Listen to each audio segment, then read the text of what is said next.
Hello all, welcome to Lakshith Chanvitha channel. ఈరోజు కోడిగుడ్డు పులుసు రెసిపీ చూద్దాం. ముందుగా ఒక గిన్నెలో 2 స్పూన్స్ ఆయిల్ వేసుకోవాలి. ఆ తర్వాత దీనిలో కొంచెం పోపు దినుసులు, కాస్త మెంతులు, అలానే 1/2 స్పూన్ జీలకర్ర కూడా వేసి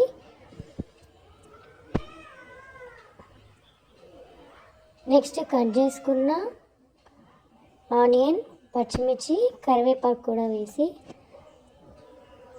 కాసేపు ఫ్రై చేసుకొని మగ్గించాలి. ఆ తర్వాత ఒక 1/2 స్పూన్ పసుపు, 1 స్పూన్ ఉప్పు కూడా వేసి ఒకసారి కలిపి మూత పెట్టుకోవాలి.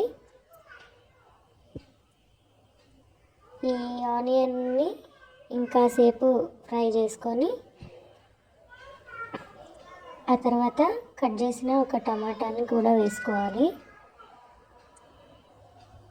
ఈ టమాటా మగ్గేంత వరకు మూత పెట్టి ఇప్పుడు ఒక చిన్న నిమ్మకాయ సైజు చింతపండును కూడా నానబెట్టుకొని పక్కన పెట్టాలి. ఆల్రెడీ ఉడికించిన కోడిగుడ్లని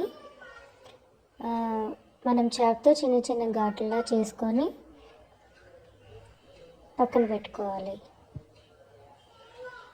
ఇప్పుడు ఈ ఆనియన్, టమాటా బాగా మగ్గి ఉంటుందండి. దీనిలో ఒక 2 స్పూన్ల కారం వేసుకొని ఒకసారి కలిపి మనం నానబెట్టుకున్న చింతపండు పులుసు ఉంటుంది కదా, అది దీనిలో వేసుకొని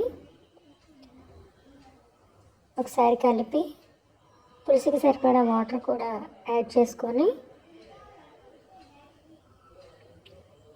మూత పెట్టుకోవాలి. ఈ పులుసు ఇట్లా మరుగుతూ ఉన్నప్పుడు మనం ఘాటు పెట్టుకున్న కోడిగుడ్లు కూడా దీనిలో వేసుకొని మంట హై ఫ్లేమ్లో పెట్టుకొని ఉడికించుకోవాలి.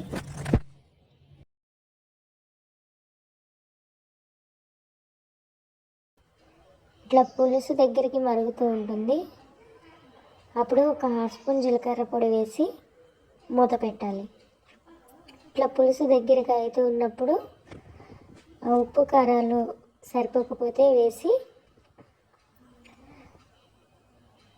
స్టవ్ ఆఫ్ చేసుకోవచ్చు. అంతే అండి, ఎంతో రుచికరంగా ఉండే కోడిగుడ్డు పులుసు. Thanks for watching.